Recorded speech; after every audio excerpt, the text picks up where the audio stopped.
So this is Craig Scott here on the phone in association with Fight Talk, on the phone to IBO super middleweight champion Renold Quinlan. Renold, how are you this evening? Good, Good. How's the training going? How's the camp going so far? Training's going good so far. It's just a bit of stress.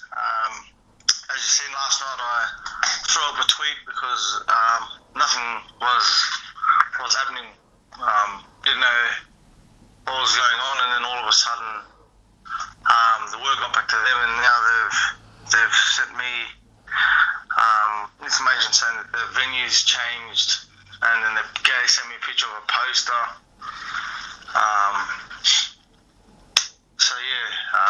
Now everything's starting to happen, but I'm still waiting to see what more is going to happen. Yeah. They reckon that the fight's going to go ahead Feb 4th. Yeah, I seen recently, the last couple of days, obviously on Twitter, you were very active the last couple of days, saying that you didn't know if the fight was going to go ahead. You thought you might pull out. You didn't really know what was going on. Like, what was? It's kind of a strange build up to a fight. Is this unusual for you? Yeah, there was a strange build up to the fight. Like I said, there was no media release. ITV never mentioned anything over there, and that's what I told my manager. And I got back to them from my tweet, and they was trying to ask me to take down my tweet. I said, I'm not taking down my tweet because it's the truth. That's what I said. I said, there's no build up, media build up, and from what I heard, that ITV, that was going to do the first pay-per-view or something. They've never even released anything. So that's why I tweeted that last night, and I told my manager, I said, why don't we get in contact with Eddie Earn or Frank Warren or someone to promote the fight, and I knew that they wouldn't like that, but I said, listen, if they want to fight, if Eddie or someone else over there would promote the fight, and if they really wanted to fight, they would fight. Yeah, and was that? Do you think the last couple of days or the last day or so on Twitter, was that a conscious effort from you to try and get some interest in the fight? Do you feel over there where you are just now? Obviously, you're not in the UK. Are people excited about this fight? Do people know what's going on? A lot of people don't even know what's going on. A lot of people, I know a lot of people's doesn't like the fight. I'm not too sure how he's over there in the UK, but I know there's a lot of people that doesn't like him. And to me, it's like if it's just a big muppet. It's like if it's a big joke. It's not professionally done like our business should be. Right? Yeah. Looking from my point of view, and like with their fights, and it's not even booked. I gave my manager that, and he said that they're booked. But I said, well, send me through our tickets and that, so we can see. And but I know that's not even done. And because of last night, the tweet and everything blew everything up on media. Then they reckon that all of a sudden now that they've sent me the poster that they've changed the venue, and that they reckon the tickets go on sale 10 o'clock your time tomorrow. Yeah, I did see that. But, yeah, so I've said, listen, I said the fight was, we knew about the fight. We got notice of the fight last year. Why wouldn't they build it up from then when it first got released? They reckon that no, you need to be over here 2 weeks before so they can do a media release while you're here. Wow. And I said that's stupid for me to come over 2 weeks prior. Really, I should come over a week earlier before the fight. So they were going to wait until 2 weeks before the fight to try and drum up the interest. And that's a joke, I think. Yeah, that's very, very, especially for a pay-per-view card, yeah, where you're going to get. Especially for pay-per-view card, it should be released the moment we agreed to sign the contract fight. It should be automatically getting built in. Yeah. Now I'm a person of I don't like talking much on social media, but it started getting to me like that. A lot of people from UK was asking me like, where's the when are the tickets going to be started being sold? There's nothing about tickets. There's nothing even on ITV hasn't even released anything, any media release of that. Apart from Eubank's media release, like just talking about the fight and stuff. Yeah. And so that's why I blew up last night about it. Because my manager wasn't. He was telling me a few things, but I said to me it's like if I go over 2 weeks before, build the hype up, and then they might put the fight back to a later date just so they can build it. I said a lot of people over there don't even know where the fight was going to be actually located. Then they change it all of a sudden. So they reckon that in the next 48 hours they've got the card, everything all done, but in the next 48 hours they reckon that they're going to have everything put down. And they wasn't too happy about me releasing to the media how much I was getting paid for the fight. Yeah, I did. I seen. I'll be truthful. I said, the people want to know the truth. I'll tell them the truth. You want me to be real? I'll talk real to you. So they try to say that if we pull from the fight, they'll take us to court. And I said, what are you going to take us to court for? He's haven't done his job properly. Yeah. I said, he's going to take us to court. And they wanted me to take down the tweet of on my pinpoint tweet asking Eddie Earn to take over the promotion. Yeah. Wants the fight to be big. They wanted me to take that down, but I said I'm not taking it down. I said at the end of the day it's a prize fight.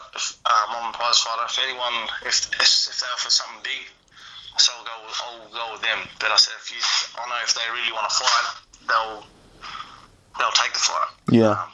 Yeah. I seen something on social media today about the purse and how much you were getting paid, and I seen it was well what I seen, and if I'm wrong, correct me, but I seen it was 55,000 Australian. Is that right? Yeah, that's 55 US. US. Okay. That's roughly 70,000 Australian. Okay, and I think that works out about 30,000 UK sterling from what I read. Yeah. Do you know what Eubank is getting paid? Man, he'll be getting if them running it, he'll be getting over real easy. Yeah. But like I said, what I thought I didn't look at the money side of things. I love the sport itself. Yeah. I don't want money to get to me because a lot of fighters let money get to them and then they lose the interest of the sport of what they love. And I love boxing. But a lot of people from Australia told me that man, you shouldn't be fighting that. You're the champ. You shouldn't be fighting for that much. Getting ripped off, and I said, listen, I don't look at it that. I just look at getting him on my resume the same way I got Daniel Gill on my resume. A lot of people said to me that, you fluked up with Daniel Gill, or he's past he's out of his days. And I said, well, if that's the case, I'll offer them a rematch. I said, I'll prove it again. I said, but with this fight, it's like a big muck around. Also with the purse, like I'm not worried about the purse, but a lot of people was talking to me about the purse because I let them know exactly how much I was getting. Yeah. And then I started questioning myself, like, it's right. Like, there's a lot of people in the boxing industry alone and fans that they can see that I'm getting played as a joke. Yeah. And that's making me more angry inside that if the fight does go ahead, I'm going to destroy him when I step in that ring. I'm going to take it out. I'm really destroy him. Yeah. Well, that's kind of one of the things I was going to ask you is all of this, very unusual build-up, very strange promotion. Obviously, the purse has been something that's been bandied about on social media. What I wanted to ask you is, does this make you angry, or does it make you more motivated to go in there and do the job? It's made me more motivated to go and do the job.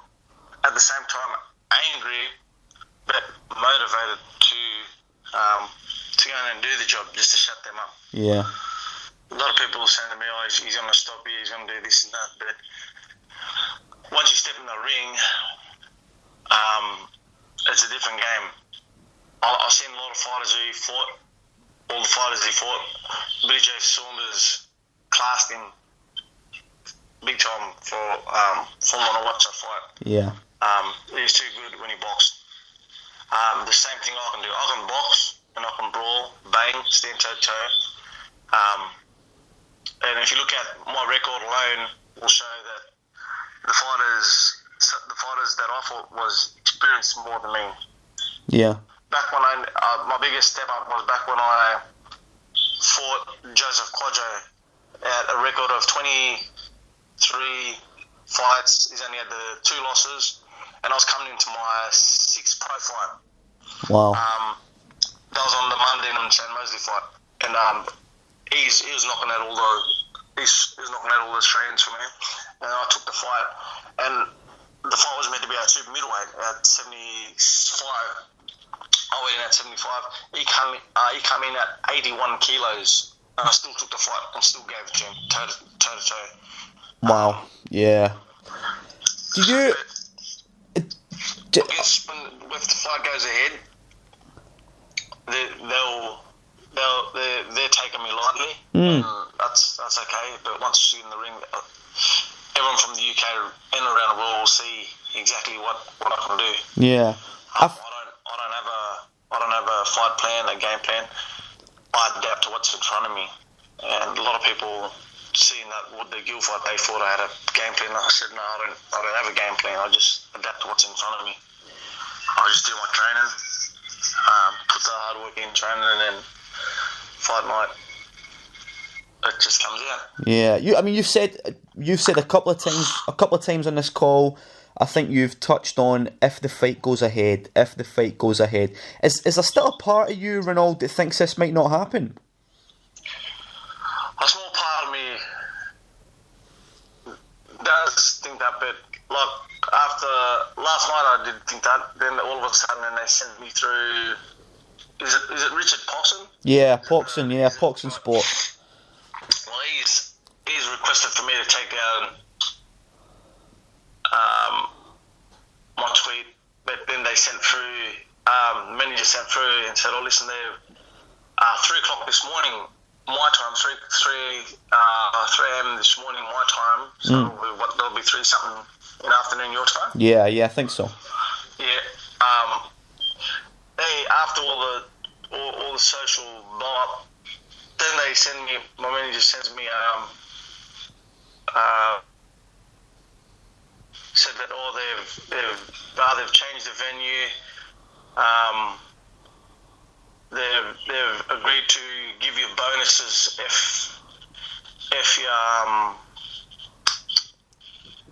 they get the right amount of viewers.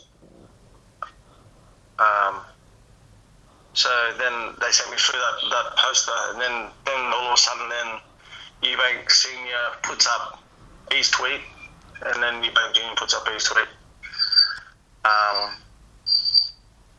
So it's not if it's going to happen, the fight. Yeah.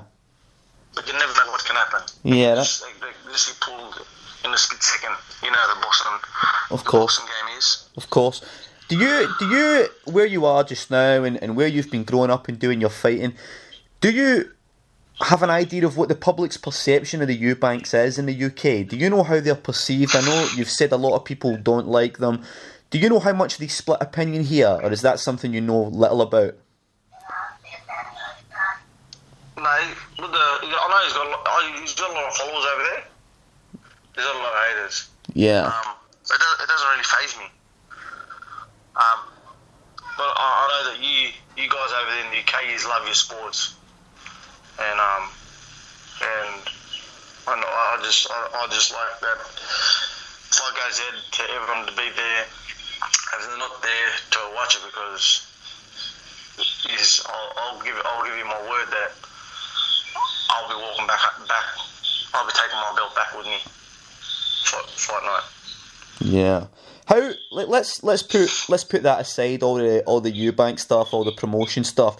I feel as though not a lot of people have spoken about you, and what you've done and what you're going to do come fight night. It's all kind of been a big mashup of promotional stuff, ITV stuff, Chris Eubank Jr. stuff. So what are you doing differently in this camp? Are you doing things the same, or have you changed the way you've been training for this fight? No, I haven't changed nothing. My style of training. My wife's about to give birth to our son. Congratulations! I heard. Yeah, congrats. Yeah, so he's due on the 20th of this month, and that's why I told him. I said I'm not going to fly over until he's born. Yeah. But my training, nothing hasn't changed. I'm running. Some days I run 10 kilometers every morning.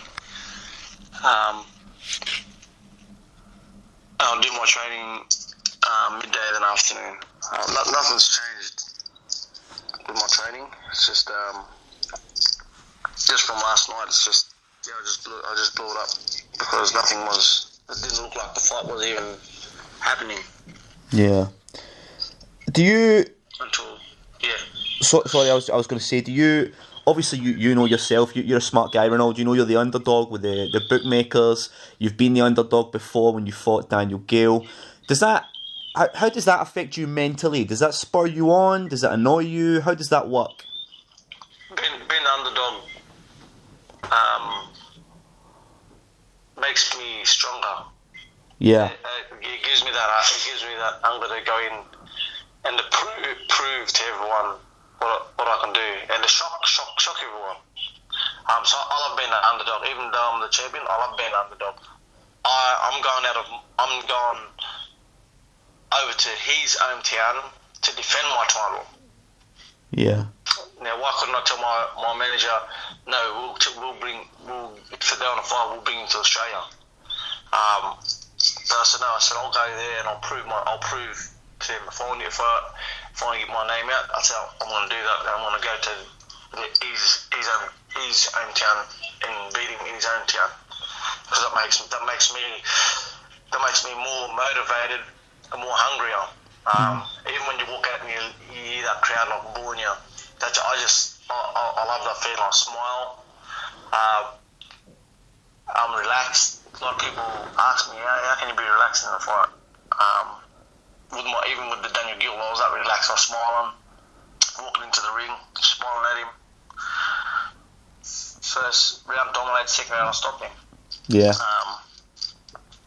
And the same thing I'll do with Eubank. I'll time him, and if I get that split second chance, he's gonna know. So That's all it takes. The only thing is that with all the fight hype and that going on about the fight, that's the only thing that probably took me off focus was with the fight alone. Yeah. Yeah. Do you think? I mean, obviously, if you win this fight, it's going to be massive for you. It's going to be massive for the family, Australia, all the rest. Do you think if you win this fight, there's a lot of big nights in the UK for you? I know you were reaching out to Eddie Hearn and Frank Warren and these guys. Do you see fights in the future in the UK for yourself? I can see myself. It'll be a massive achievement. I beat Gill, which I will beat Eubank. I see myself, if I can get the UK fans behind me, support me after this fight or before this fight, I'm always going to come back anywhere, whether it's there, America. I'd love to just get that. Once they see me fight and they love to see a banger, I know that they'll get behind me. Yeah. All you guys will get behind me. So. Yeah. Well, I think everyone's looking forward to seeing what you bring along. I had one question about the career so far, Renold. I mean, I looked at your record. Obviously, I looked at your early fights. Now, you had a couple of breaks at the start of your career where you didn't fight for a couple of years at a time. Is that right? Yeah, I was on and off. I was on and off because I had a bit of family problems. Okay. I got caught up in the wrong crowd. With my life. My life was hard. But I know there's other people out there in the world that's had it worse than me. I've never had my father or mother raise me as a child. My grandparents raised me.